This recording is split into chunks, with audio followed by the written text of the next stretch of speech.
Alrighty, so we've got the ATG style Nordic curl progressions, and we're going to show you a couple of different progressions you can work through depending on if you've got a partner or not. So if you don't have a partner, this one here, you can set yourself up, strap a ring strap around your calves so you've got that feedback and you can really try and dig your knees into the bench and not worry about falling over.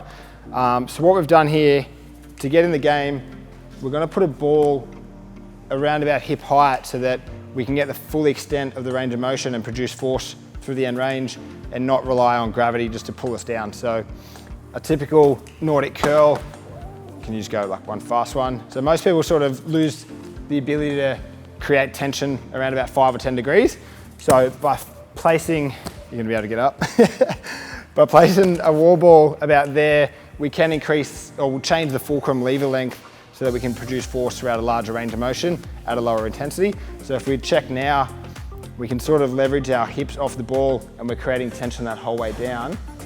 And we can actually get the concentric component a little bit easier as well. So you can start as high as you need to, and then over time, when you're feeling good, you can take away the ball.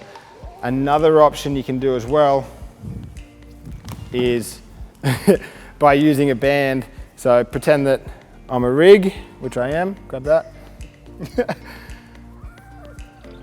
Pretend this is tied around a rig. What we're doing is just adding a bit of assistance through a band so that we can get that full range of motion and we can control that eccentric range of motion a little bit more on the way down, and then we can also get the concentric on the way up as well. So pretend that's hanging around a rig. You can probably get a few more reps in, which means you can increase that volume and you're going to get a lot more benefit through the hamstring tendons as well.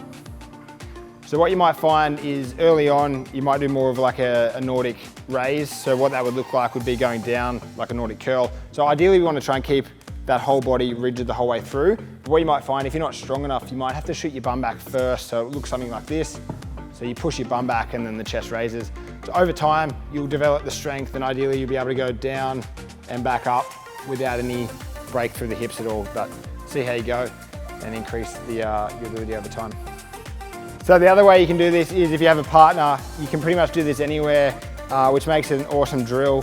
And it's probably one of the best, if not the best, hamstring development tools and ACL prevention tools out there, because strong hamstrings obviously lead to strong knees as well. So what you do, get your partner to put as much body weight through your calves as you can. You want as much feedback as you can, and then you can still use the same progressions as we had before. So using the med ball or without if you're strong enough. But essentially, same thing, the counterweight's is on this side now. So trying to get that body as flat as you can for as long as you can, keeping tension and trying not to let gravity take over. And you can also do the concentric as well with a bit of a drive. So either use your hand or just like Superman it back. So we'll go one more rep. Hit the bottom and then Superman it. Yeah, like that, because then you get the concentric phase as well.